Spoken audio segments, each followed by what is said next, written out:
Good.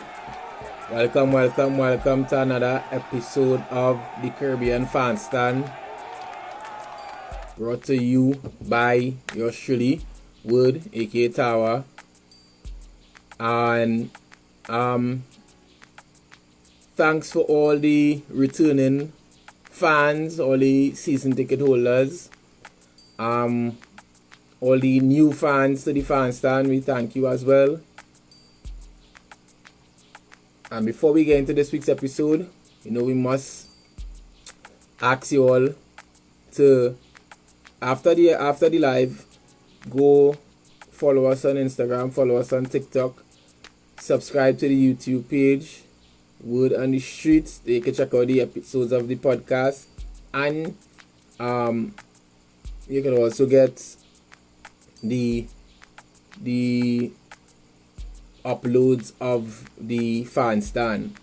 Right? Don't forget, you can also get audio only versions of the Caribbean Fan Stand and the Word on the Street podcast on Spotify and all other major podcasting platforms. Nice? So do that for us, for me, as soon as we finish here, or if you could do it at the same time, it will be nice. Nice? And tell a friend to come in the Fan Stand, where we discuss everything sports. A place for us fans to come and share our views on things that trending in sports at the moment. You can talk about your team, Rab's another team, talk about your favorite sport. Anything concerning sports, that is what we do on the Fan Stand on a Monday. Yeah? So, big up to Trisha S in the Fan Stand, season ticket holder, Empress Kells, Caramel Toffee 2, big up yourself as well. Right, so we're going to get into the weekend roundup. Let me see what we're going with in the weekend around the major leagues in Europe. So in Bundesliga, Borussia Dortmund on Friday, they scraped past Werder Bremen with a 1-0 win. Grassi keeps on scoring for Stuttgart. They got past Union Berlin away, 3-0. Who else? Bayer Leverkusen, they kept on winning as well. They won 2-1 away to Wolfsburg. RB Leipzig, they also won away. All the big teams in Germany won away, except Dortmund. Leipzig, they won 3-1 to Darmstadt. Bayern Munich, they came away also 3-1 winners to Mainz. No audio. You're not hearing anything? So you're not hearing anything, Kels, you should not hear anything. You hear me now, Kels, or that was before? No, it's me? Okay. Alright. Another season ticket holder, Nehi Mommy, is here as well. Good night, Nehi Mommy. Yeah, so Bayern Munich, they won 3-1 to Mainz, and yeah, they're the big teams in Germany. Moving on to La Liga now. Let me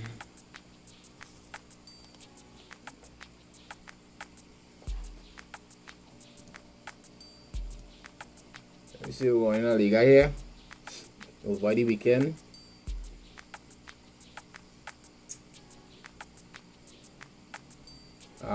Real Madrid, they dropped points. They drew 1-1 with Sevilla. Sergio Ramos going back to Real Madrid for the first time. Atletico Madrid, Griezmann with a hat-trick. They won 3-0 away to Celta. I find Atletico real hot, and go 1 minute of playing looking real attacking, looking real nice, and then our next game they're looking like normal Atletico. Girona, they won 5-2 at home to Almeria. And I believe with that win, Girona going to the top of the table. I didn't say the top of the table in Germany. I'm going to finish. I'll go back to that. Barcelona edged past Athletic Club with a 1-0 win. 17-year-old Guhu. Barca fans could correct my pronunciation.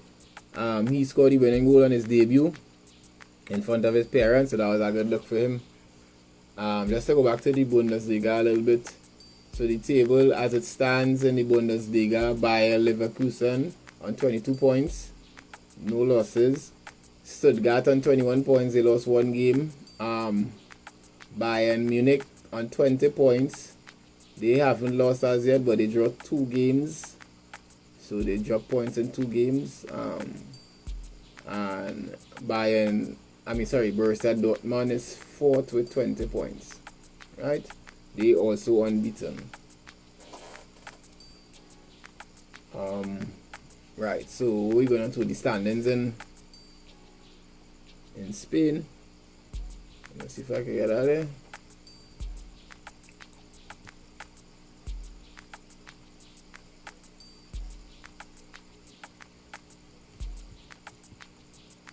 Right, so as I was no.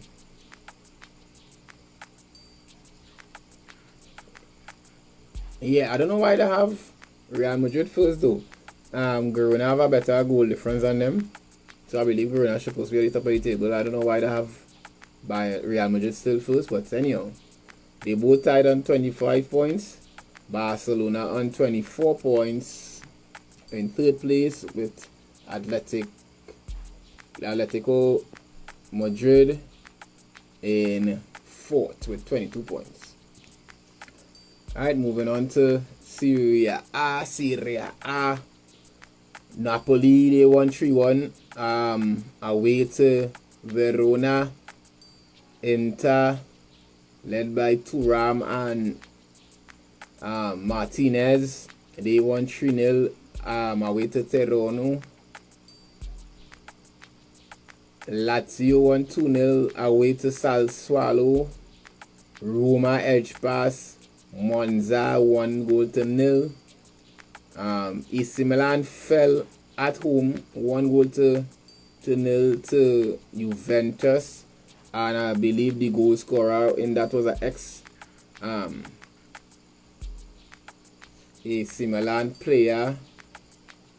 I know the name, you know. I want to believe is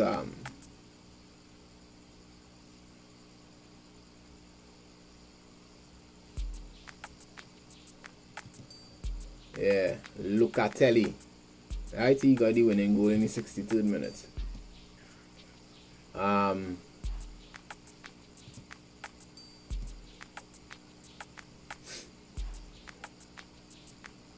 Right, so the standings in Serie A.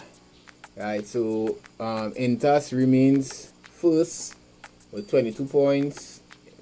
AC Milan second at 21 points. Juventus third with 20 points, and Napoli back in the top 4 with 17 points, just edging out Fiorentina with a better goal difference. Right, so that's Italy, Spain, Germany covered. Right, I move on to the big boys in England. Kerry Apples, good night, welcome to the fan stand. Right, so in England on Saturday,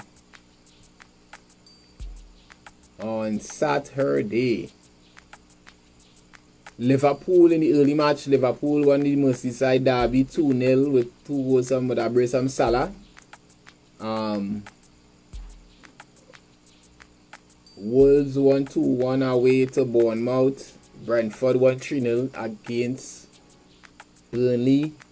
Manchester City held on for a 2-1 win against Brighton. Haaland back to scoring ways. Newcastle demolished Crystal Palace 4-0.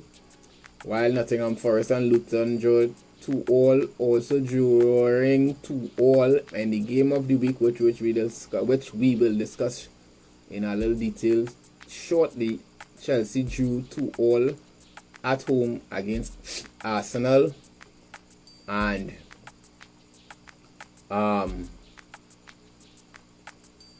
Sheffield Wednesday fell at home 1-2 against Manchester United. In the only game on Sunday, Aston Villa, they made light work of West Ham, winning that game 4-1 in a dominating performance. Like the worst game I see West Ham play for the season. And I think West Ham play overly bad. That's Aston Villa. That was way better than them. And in the final game of this game week played earlier today, Tottenham won 2-0, taking them back to the top of the standings. Just to confirm, Adams, big up yourself. Welcome to the fan stand.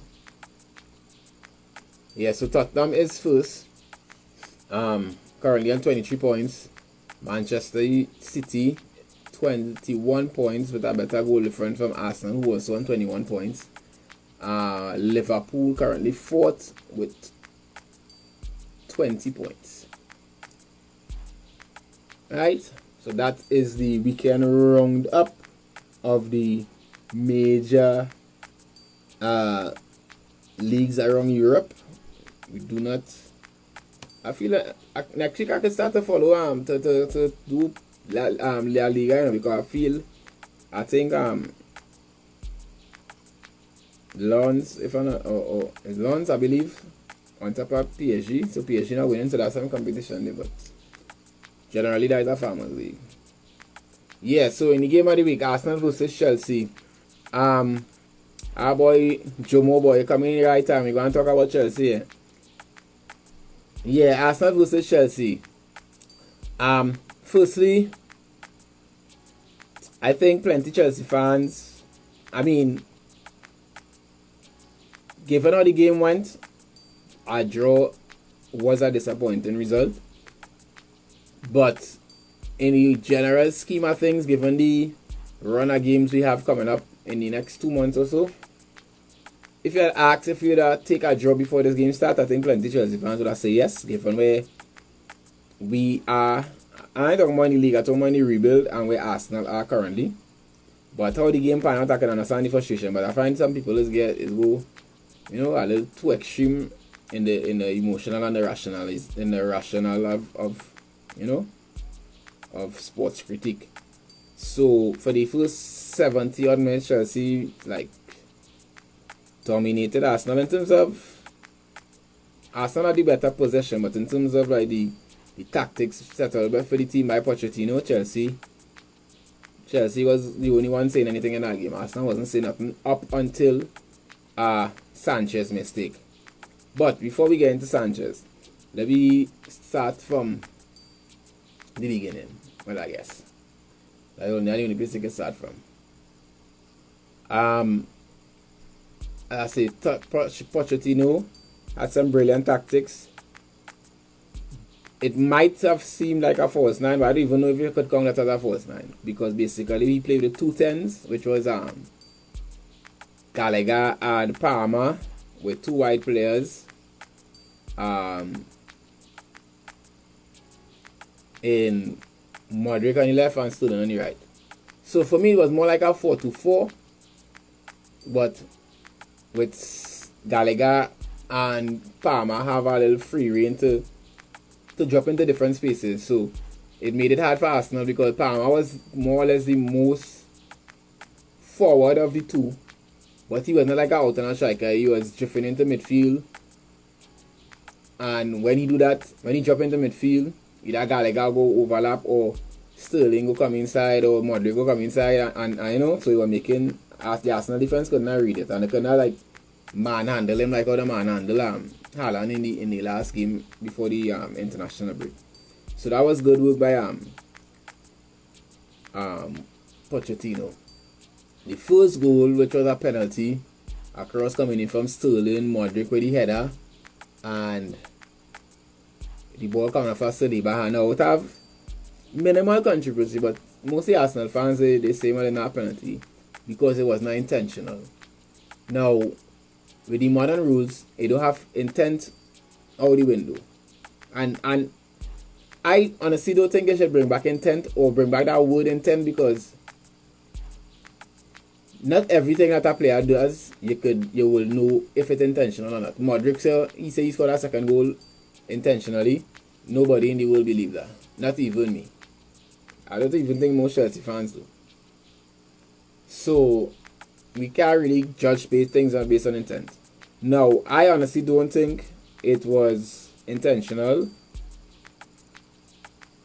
I kind of on the fence in terms of the unnatural body position, because yes, he had enough of a right to be there, but at the same time, when you're trying to lunge for a ball, jump for a ball, your hands, or jump on the whole, I should say, lunge, jump, your hands you need to move your hands to get leverage, to get, more power or more elevation. However, you want to class it. I'm not a physicist, but you know people who into sports will not understand what I mean, or whoever do any kind of physical activity.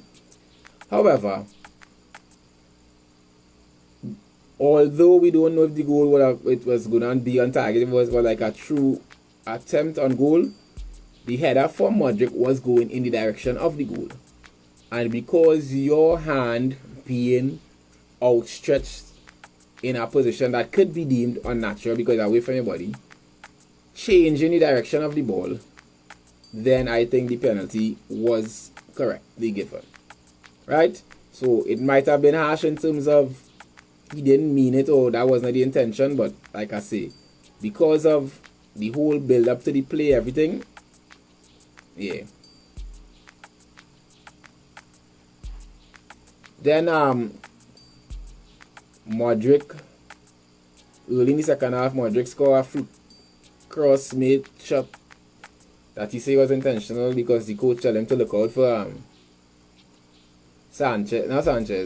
David Raya coming out of the line. He'd be in a precarious position outside the box, but it didn't look intentional. But big up to you, Modric. Same with like 2 goals you have in your last 2 Chelsea starts. 3 goals in 4 games, so club and country. Big up yourself. So, as I say, up until the 70th minute or thereabouts, Chelsea was dominating game in terms of chances created and chances prevented. And Sanchez decides to pass the ball to Declan Rice, basically. And Declan Rice hits one time, bottom right corner. And now, as much as I was mad, that changed the game. That after that, the Arsenal get some, a lifeline. And I don't think the second goal will come without the first goal, obviously. But in meaning that without that giveaway, Arsenal wasn't looking at us going and score at all. Right? Without that gift. And as much as I upset with Sanchez, yes. But at the same time, if you listen to Pochettino post-match press conference, he not even blaming Sanchez outright, which I don't think it would be nice to do as a manager. But he can't blame him because that is how the modern coaches want the goalkeepers to play. That's why they bring in ball playing centre backs. So what he was saying, which I was saying as well, Sanchez doing this whole season, he just getting away with it, and he will go and do it in the future because that is how the team set up to play, right? But at the same time, big man, I know the team young, gelling and learning each other, because the ball, you can easily give Enzo the ball, and the pass was too short for Gallagher anyway. So one, you could play it long if you don't want to play long and you want to play, but you have to be a little more sensible, especially given the time of the game. It have time to take risks and time to be conservative, and I think that was too much of a risky pass. And even when he passed the ball, he didn't even look like he scrambling back. Like he said in the curve with Gallagher, I passed the ball to you and get it, whatever. But that was a hospital pass. Let's be real. So I'm not mad with Sanchez, given the fact that is the first, well, not second because he gave away a thing for a penalty. But anyhow, in the Premier League, that the first mistake, like clear-cut mistake that led to a goal. And even in the same game, David Raya make more mistakes than him. We didn't really punish him. Well, we punished him with the second goal, but some bad passes he made was unpunished. And that is how these players.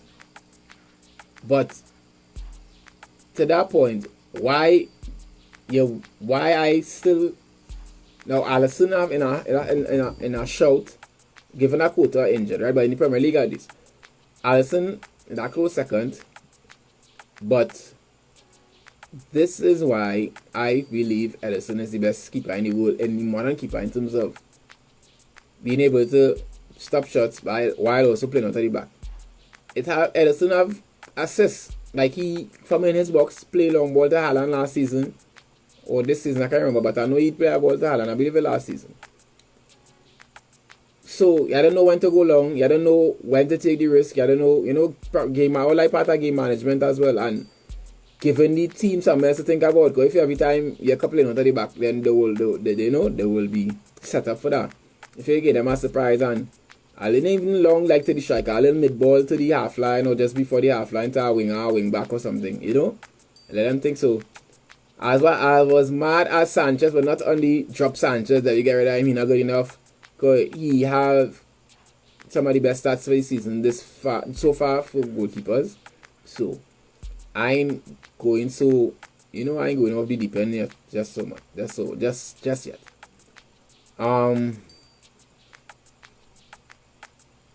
For the equalizer, like I say, I'm not blaming. It's his fault, but I ain't going too hard because I don't believe we not even be in a position if it wasn't for the Sanchez giveaway. But Malo Gusto dropped right asleep for the second goal, which Trossard scored the equalizer.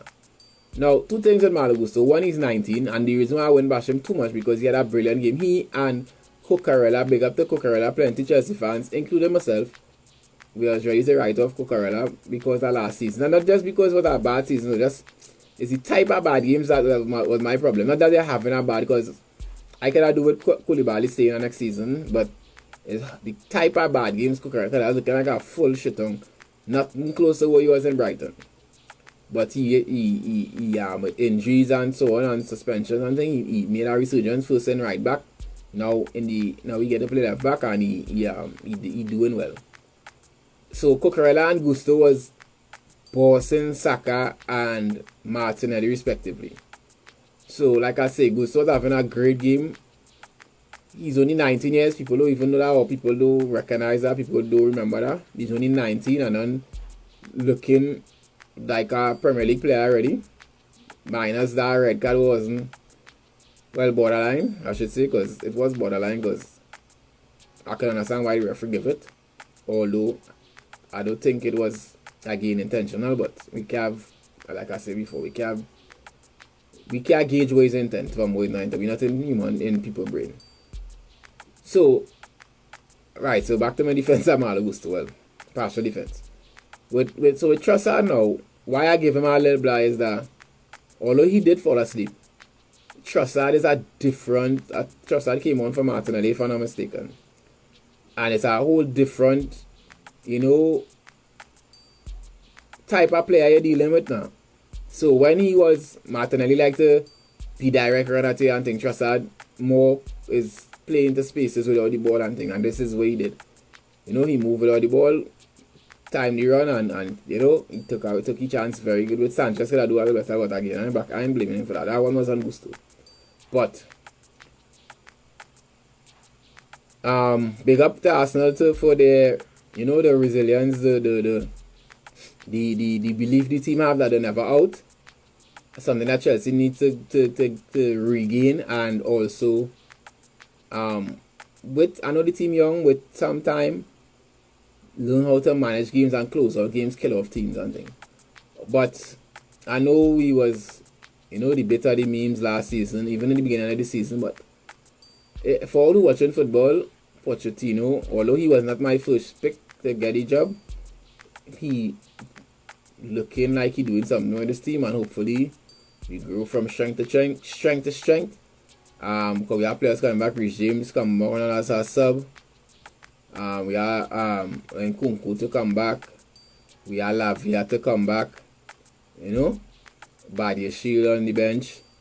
Fofana, Chukwemeka, them kind of players still out. So we have some more players to come back that could do big things for us. If it's one thing one thing I would bash Pochettino for right now though. Most games I find Pochettino subs don't make no sense. It doesn't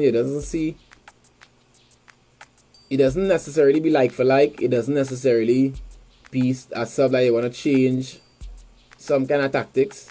I don't know, it'll be weird. Cause I don't know what regime was really playing. I think he was in the midfield, but I don't know exactly where he was playing when he came on. I don't know if there was fatigue, but Sterling. Well, I find Palmer does look a little fatigued in most. I didn't see him making a full 90 yet in terms of like how he does look. Because Kovacic is a guy that look like he ready to fall down sometimes, like all 60, 70 minutes or so. But Sterling and Modric especially, even Palmer to an extent, I don't find they could have the doors to come off. Unless there was, they was tired up from, but Sterling went no European football. So he could have played whole game for my part. Because they was the most attacking wise, they were the most shooting players on the field for us. Well, for the whole game. So that is one thing I have for Pochettino, like he substitution so far. That some managers is get the first team wrong, but always making a best substitution to bring back a team. I ain't seen that Pochettino yet. So you all could share your thoughts on the Chelsea Arsenal game. Like what do you think was, what was the talking points for you? Was the things that happened in the game that you found was noteworthy? You can let us up in the comments and let us know. And yeah, so let me move on to the Champions League preview. Tomorrow's Champions League. And of course, I keep reminding you all, we're keeping up with the Europa League just because AK Athens is in the Europa League and Levi Garcia regularly starts for AK Athens. So we're following AK Athens in the Europa League. So tomorrow in the Champions League, Galatasaray hosts Bayern Munich. Inter Milan, they host Salzburg. They are the two early games. Manchester United, they host Copenhagen. Sevilla, they host Arsenal. What else? Braga, they host Real Madrid. Napoli away to Union Berlin. And on Wednesday, for those who new to the fan stand, we just calling out the big teams or the big matchups. We're going in all every single game. Barcelona playing Shakhtar Donetsk early Wednesday in Barcelona. I don't know why that game earlier. Normally them kind of Eastern European teams just be early, but alright. Celtic host Atletico Madrid. Paris Saint-Germain host AC Milan. Newcastle host Borussia Dortmund. RB Leipzig, they will be hosting Zvezda. Our Young Boys will be hosting Man City. Yeah, and that is the marquee, the noteworthy games on Tuesday and Wednesday in the Champions League. On Thursday, AK Athens in an early kickoff, 12:45. They would be playing away at Marseille. Right? So 12:45, or you can check out that game. Like I said, Levi Garcia regularly starts for, I don't know what is his fitness situation right now, because I can't remember seeing him playing for the Soca Warriors in the recent international break, but he regularly starts for AK Athens.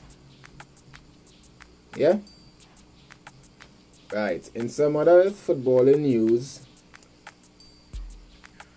Juan Laporta, sorry, the president of Barcelona, was charged with suspected bribery, and this coming on the heels of an investigation going on into Barcelona of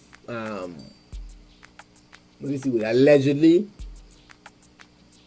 paying off referees in a big gap, like a 5-year gap, right? Like 2016 to 2022, 21 or something, which could even go back before that, but we ain't gonna get into that. So, amongst the financial woes, Barcelona have this looming over there. Their president is being charged for suspected bribery. So, we will follow that story. I will follow that story as a Chelsea fan, because we have been robbed against Barcelona by referees in the past. So I will be following that story. Hopefully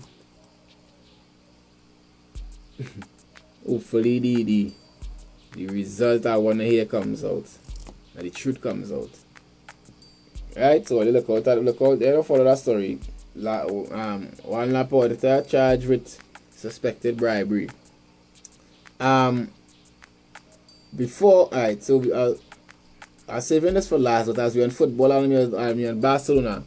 On Saturday, the first Clásico of the season, well, the first competitive Clásico, because I don't want any preseason. The first competitive Clásico of the season is on Saturday at 10:15 a.m. Yes, Kels, your team paying off referees. I would say, and I want to know. Yeah, so yeah, on Saturday the Clásico, I believe it will be hosted by in the new camp. That kicks off at 10:15 a.m. So that's most definitely would be the game of the week next week, Monday, for us to dissect. So I gotta try my best to take in a game. In some basketball news, the Las Vegas Aces, they edged past the New York Liberty 3-1 to cup their second WNBA title and back-to-back titles. So yeah, so big up the Las Vegas Aces.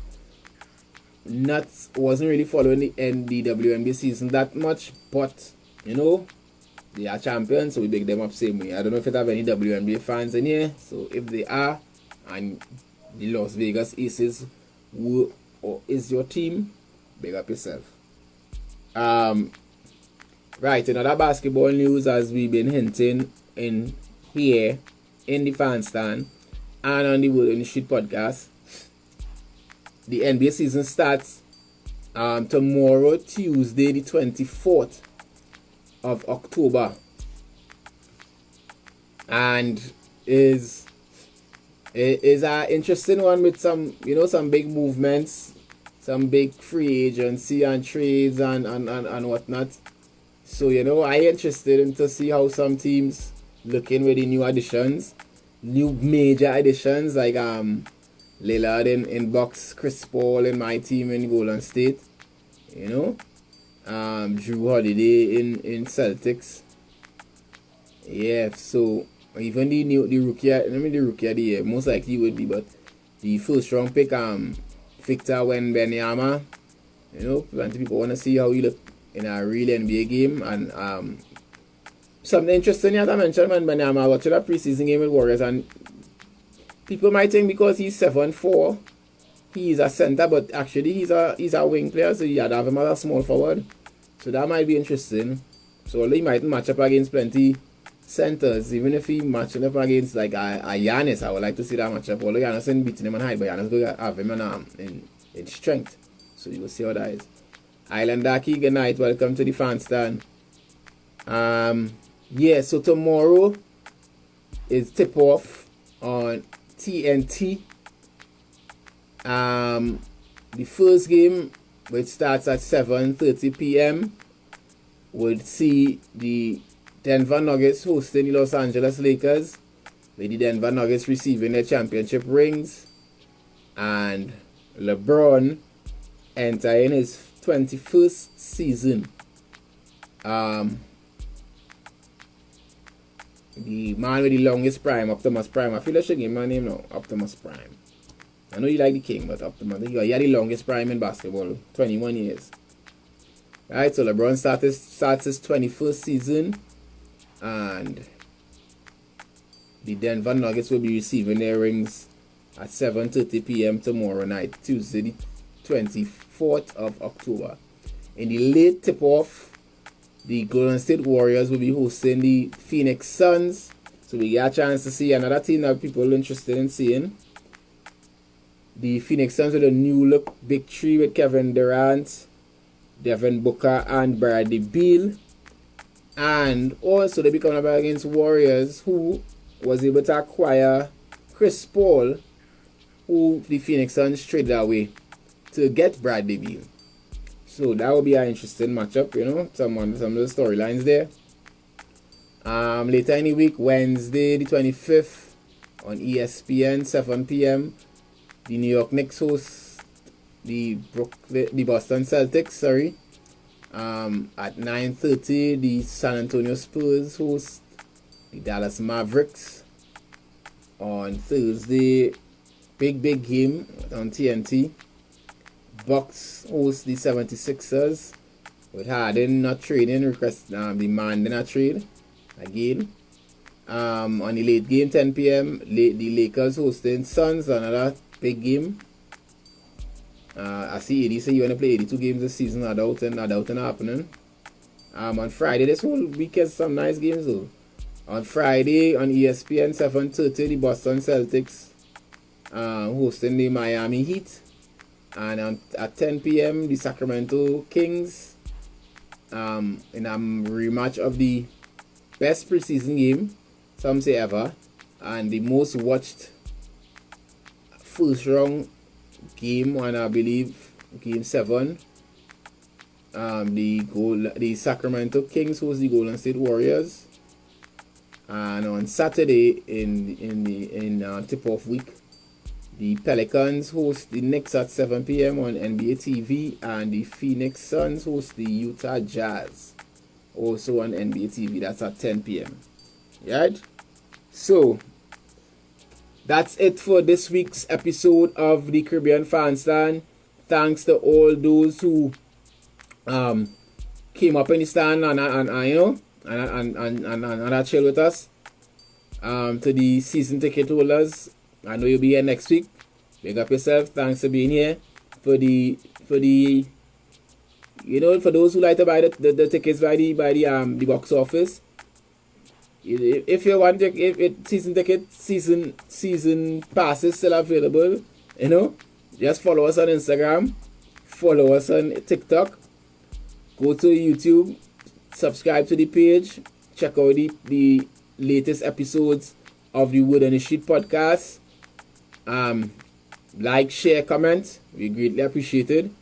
And don't forget you could find uploads of the Caribbean Fan Stand on Instagram Reels on Tuesday or Wednesday for the latest, and also on the YouTube page. And you can get audio only versions of the Fan Stand and the Wood on the Street podcast on Spotify and all other major podcasting platforms. Nice. So again, thank you for being here on the Caribbean Fan Stand, and don't forget to keep your ears on the ground, and we go get the word out. Bless.